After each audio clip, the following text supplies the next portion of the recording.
What is good? Welcome back to the channel. We got a very special item today, and today we're going to be talking about this right here. This is some Silberra Color 100 film. So some of you might be wondering, what the hell is Silberra? I've never heard about that. Silberra is a new-ish film company. I wouldn't say it's new, it's been around for some time at this point. But this is one of the best kept secrets in film right now. Basically, Silberra is a company based in Russia that is making a whole bunch of different film. They make black and white film, but most importantly, they make color film. And this color film, I feel like not a lot of people have actually used it. Every time I post about it on Instagram or anywhere, people are like, oh, do you like it? How is it? This and that. So finally, I'm out here putting some thoughts out. I think the first thing that you need to know and that everybody needs to know is that Silberra is a full-blown legitimate company and they've got real film. And yes, it's color film. And that matters a lot because right now we've only really got Kodak making a ton of color film. Fuji apparently makes film, although I feel like that's a very contested topic right now given what people have been learning about the new Fuji 200 remodel. But either way, you've got Kodak, you've got Fuji, and theoretically now you have Silberra. I don't have much information about the actual process of how this film is made, in terms of the emulsion, where it's coated, how much of the end-to-end process Silberra actually does themselves. I have no idea. But what I do know is that it's color film. It doesn't appear to be kind of based on anything previous that you've seen, and it works. This film's legit. You get real photos out of it. The colors are good. It's very usable, and everybody should go give it a try right now. Before I say anything else, let's go ahead and look at some pics.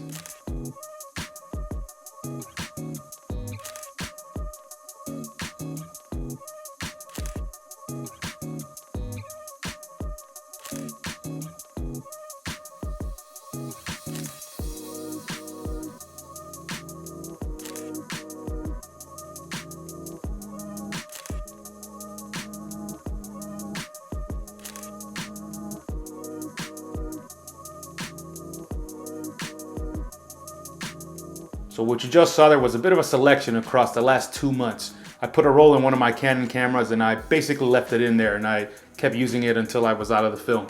So this is from 2 months ago until very, very recently. And we've got in there some landscapes, we got in there some street stuff, we got in there some portraits. Most of it is in kind of cloudy, partly cloudy weather, and we've got a little bit of sunset and blue hour action as well. No bright sun, which is the thing I really want to test. But overall, very pleased with this film. It's kind of weird that my benchmark here is, is it usable and is it real? And of course it is, but I think the reason I was thinking that way is because this is the brand new entrant and there's some information out there, but there's not a whole ton. So hopefully, I can change that and some other people can change that as we start to put more information out. So let's actually talk about the film. I actually have here the 35, but I also shot some 120 when I was in Mexico. I'll show you a couple quick shots here. Not very happy with the film, and there's one specific reason, because the 120 film is actually spooled, and the final sticker that you use to seal the film once you're done shooting is not already on the roll. It's actually in the box separately. And that was a bit of a problem the first time I shot the film because I had no idea that was gonna happen. So I finished the roll, I'm taking it out of the camera, I'm in the bright sun in Mexico, and typically, it's not the huge problem, especially if you're very careful. You're not gonna get light leaks. But in this case, the sticker wasn't already on there. So I was kind of like, what is happening? I had no idea. And then eventually I look at the box and I see there's a sticker in there. So I was fumbling around after having held this roll in the sun for all this time. Finally got the sticker on there. You have to like hold the roll in one hand, get the sticker in the other, and do this whole thing. Not ideal by any means, but I think the reason that is the case is that Silberra is a small company and they're rolling all of this film themselves. So I don't know if their machines are, capable of putting those stickers on the actual rolls already. Also, the backing paper for the 120 film is recycled. So because of that, it's a bit of a different situation and I'm cool with it, but here, that is gonna happen. So make sure when you're ready to close your film after having used it, that you are in some place that's not very bright, relatively dark, and that you're ready with that sticker that's in the box. With 35mm, it's basically the same as any other 35mm. There's nothing special about the process at all. Put this film in your camera, use it, wind it back in, and you're done. Couple interesting things about the roll of film. The base of the film is very, very transparent. It's got a very different color than what you're used to when you look at things like, Kodak films or Fuji, which are typically a bit brown, orangey, kind of a cast on the plastic itself. Here we've got something that's much more transparent, which looks a bit like black and white film, although it's definitely, it's got a little bit more going on than black and white. But this doesn't really make any problems. It's just different. And in fact, you have to account for that when scanning and converting your scans, and of course when printing, because that film base is a color that you're gonna have to kind of think about when you're doing all of that. So just keep that in mind as well. This, thin film base for Silberra means it might be a good candidate for cross-processing if you're trying to do some slides, for example, or some positive color images. Haven't tried that myself, but maybe I will. The film's a bit pricey, so messing around with cross-processing on expensive film like that is a bit of a gamble, but we'll see. So Silberra actually makes a 50, a 100, and a 160 ISO film for color. I've shot the 50, which was the roll I showed you, which I messed up, so you can kind of ignore those for now. We're gonna have a real review on that at some point. And here, I shot the 100, and I've got another roll left, which I'm hoping to do something fun in the sun. So we're gonna save this because it's a bit dreary out right now, if you can tell. But yeah, the 160 film I haven't shot. And the thing about Silberra film is that it sells out very fast. And I think that's because, first of all, there's a lot less of it out there, given that they're a smaller company. They're not making the volumes that Kodak is making, for example. And then it's a bit of a novelty. So people see it, they're like, what is that? It's color. So they jump on it and buy it. The film is not cheap by any means, though. It's probably the most expensive color film you're gonna find. And that's for a variety of reasons. The film is made in Russia, so getting it from Russia to your local market probably involves a bunch of different costs and imports and things like that.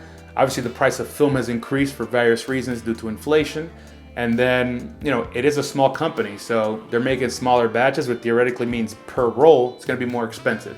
So I would consider this an investment. When you buy Silberra film, you're investing in the future of film photography and the future of color film specifically. So don't fret too much about the cost, go and get some, and then just hope that over time that money gets put to good use. So of course, I got in the darkroom to see how this film performed. Let's check that out.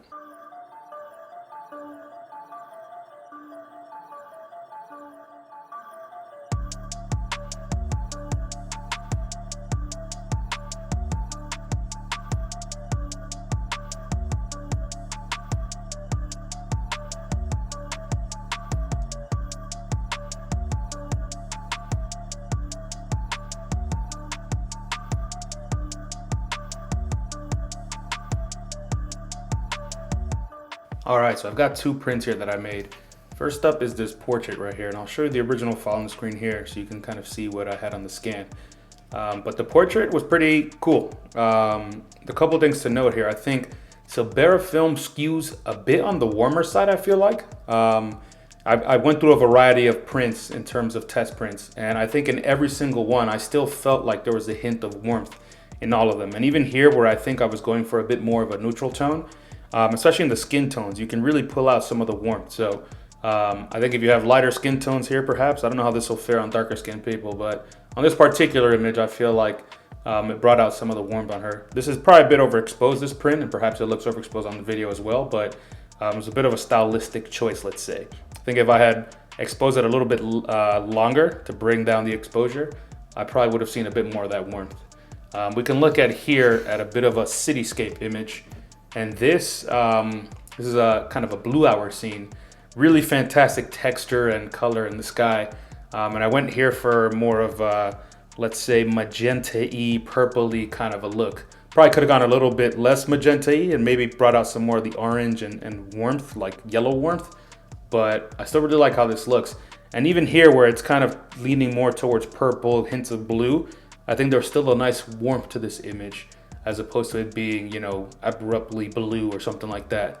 But the Silberra film is nice. Neither one of these images is very, very sharp, and that's because of my own choosing. On this image right here, I was actually shooting this on a long lens, telephoto lens, handheld at blue hour, probably at like 150 millimeters or something. So it's gonna be a hint of shake there, therefore it's not gonna be extremely sharp. And then on this one here, I shot this on an SLR, my Canon SLR, wide open at 1.8 on the 50mm lens. So it's not extremely sharp at all. It's got a bit of softness in the eyes and things like that, which I think is what you're gonna get when you shoot wide open on a cheap lens. But I still love it. In general, there's a nice grain on these 100 speed images. This is not like super fine grain film by any means. And I know some 100 speed films are supposed to be super fine grain. This one is not one of those, but the grain is very pleasing. And you're shooting on film here. There's no question about it. I don't think anybody's gonna look at your image and kind of think, oh, perhaps that was a digital image, which is nice. You know, that's why I shoot film, is because it has a look. So in general, the Silberra film, I think, performed just like anything else when it comes to printing. Definitely is adequate for the C41 and RA4 process. And the only thing to note is the setting. So as I mentioned earlier, the actual film base itself is very transparent. If anything, it's got a little bit of a blue tint to it, but it's fairly transparent. And that means your color settings for this film are gonna be very different from when you're printing Kodak film or even Fuji film, because that stuff has a bit more of an orange cast. So I found myself having to filter out significantly more on the magenta and on the yellow on my enlarger, way farther beyond what I typically do when I'm shooting or when I'm printing Kodak film. Again, this is not a problem. It's just you need to know this when you're dealing with the colors here, whether you're scanning or whether you're printing. But either way, love how this film turned out and looking forward to using it a bit more. Hopefully the price goes down a little bit because it is pretty expensive.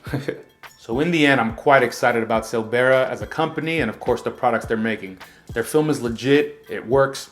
I'm not gonna tell you if it's like better or worse than any other color film that's out there because that's not really that important right now, but the most important thing is that you get legitimate images with legitimate colors, and the film is a quality product. It's not just kind of some, you know, weird random thing that's out there that you have no idea what's gonna happen. This is as good a color film as any other, especially if you're just trying to have some fun and you're trying to go out there and capture some images.